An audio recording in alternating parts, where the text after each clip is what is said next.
आप सभी का स्वागत है अपना इकोनॉमिक्स चैनल पर।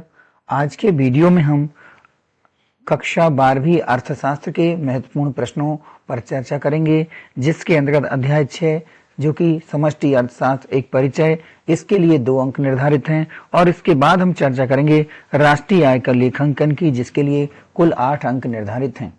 तो इकाई 6 यानी कि अध्याय 6 से कुल मिलाकर जो 3 महत्वपूर्ण प्रश्न हैं वो इस प्रकार हैं। समष्टि अर्थशास्त्र का अर्थ लिखिए, आर्थिक एजेंट किसे कहते हैं, और विश्व महामंदी कब और क्यों हुई। तो विद्यार्थियों, ये 3 बहुत ही महत्वपूर्ण प्रश्न हैं, आपको इनको अच्छे से कर लेना है। अब बात करते हैं हम अगले अध्याय की। अध्याय 7 राष्ट्रीय आय का लेखांकन। इसके लिए कुल 8 अंक निर्धारित हैं वार्षिक परीक्षा हेतु। पहला प्रश्न है राष्ट्रीय आय से क्या आशय है। अगला प्रश्न प्रति व्यक्ति आय से क्या आशय है।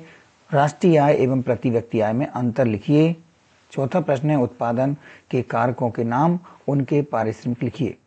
यहाँ पर जो पीले रंग से चिन्हित किए गए हैं ये आपको बहुत जरूर कर लेना है, इनके आने की संभावना सबसे ज्यादा है। बात करते हैं अगले प्रश्न की। 5वां प्रश्न है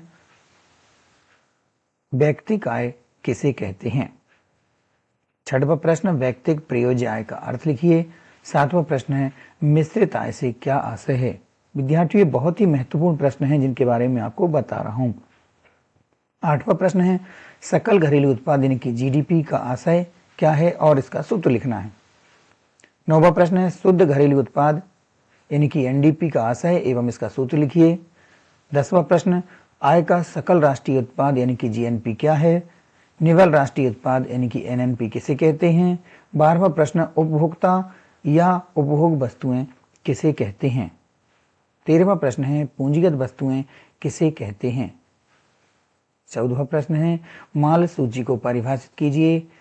अगले प्रश्न में स्टॉक किसे कहते हैं। अगला प्रश्न प्रवाह किसे कहते हैं। अगले प्रश्न में स्टॉक एवं प्रवाह में भेद यानी कि अंतर लिखिए।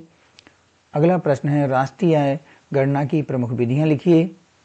अगला प्रश्न राष्ट्रीय आय गणना की आय विधि के 4 घटकों के नाम लिखिए।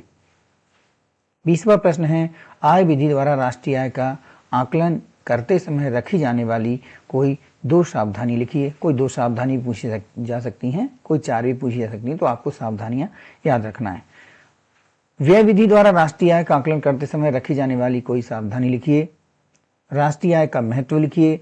भारत में राष्ट्रीय आय में धीमी वृद्धि के कारणों को लिखिए। किसी देश के कल्याण के निर्देशांक के रूप में सकल घरेलू उत्पाद यानी कि जीडीपी की सीमाओं को लिखिए। राष्ट्रीय आय तथा राष्ट्रीय संपदा में क्या अंतर है समझाइए, लिखिए। यदि वास्तविक सकल घरेलू उत्पाद 500 रुपये हो तथा कीमत सूचकांक 125 हो, जिसमें आधार वर्ष का सूचकांक 100 दिया है, तो नाम मात्र का सकल घरेलू उत्पाद ज्ञात कीजिए। सरल अर्थव्यवस्था में आय के वर्तुल प्रवाह यानी कि चक्री प्रवाह का रेखिक नामांकित आरेख बनाइए। 28वां प्रश्न है आय के चक्री प्रवाह को 2 क्षेत्रीय मॉडल को समझाइए। और 29वां प्रश्न है निम्नलिखित के पूर्ण नाम लिखिए। पूर्ण रूप लिखना है जीडीपी, एनडीपी, डब्ल्यूपीआई, सीपीआई। विद्यार्थियों, मिलते हैं अगले वीडियो में। बने रहिए अपना इकोनॉमिक्स चैनल पर। आप सबने वीडियो को देखा, बहुत बहुत धन्यवाद। अपने साथियों को जरूर शेयर करें।